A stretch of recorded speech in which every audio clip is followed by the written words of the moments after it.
Purihin ang Diyos. Ika-25 kabanata. Panginoon, kayo ang aking Diyos. Pupurihin kita at pararangalan, dahil kahanga-hanga ang iyong mga gawa. Tinupad mo ang iyong mga plano noong unang panahon. Winasak mo ang mga lungsod ng taga-ibang bansa, pati ang may mga pader. Winasak mo rin ang matitibay na bahagi ng kanilang lungsod, at hindi na nila ito maitatayong muli. Kaya pararangalan ka ng mga taong makapangyarihan, at igagalang ka ng mga malulupit na mga bansa. Ikaw ang takbuhan ng mga dukha, at ng mga nangangailangan sa panahon ng kahirapan. Ikaw ang kanlungan sa panahon ng bagyo at tag-init. Sapagkat ang paglusob ng mga malulupit na tao'y parang bagyo na humahampas sa pader, at parang init sa disyerto. Pero pinatahimik mo ang sigawan ng mga dayuhan. Pinatigil mo ang awitan ng malulupit na mga tao, na parang init na nawala dahil natakpan ng ulap.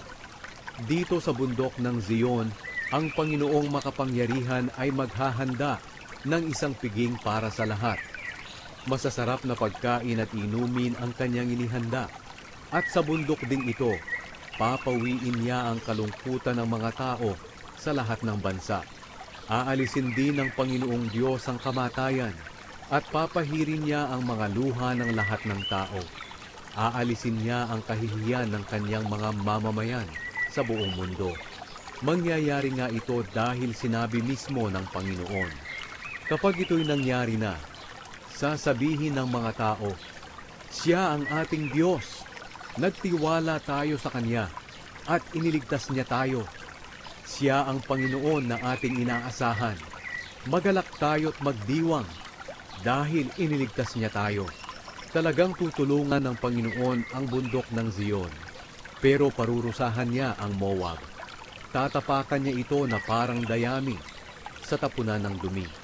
Pagsisikapan nilang makaligtas sa kalagayang iyon na parang taong kakampay-kampay sa tubig.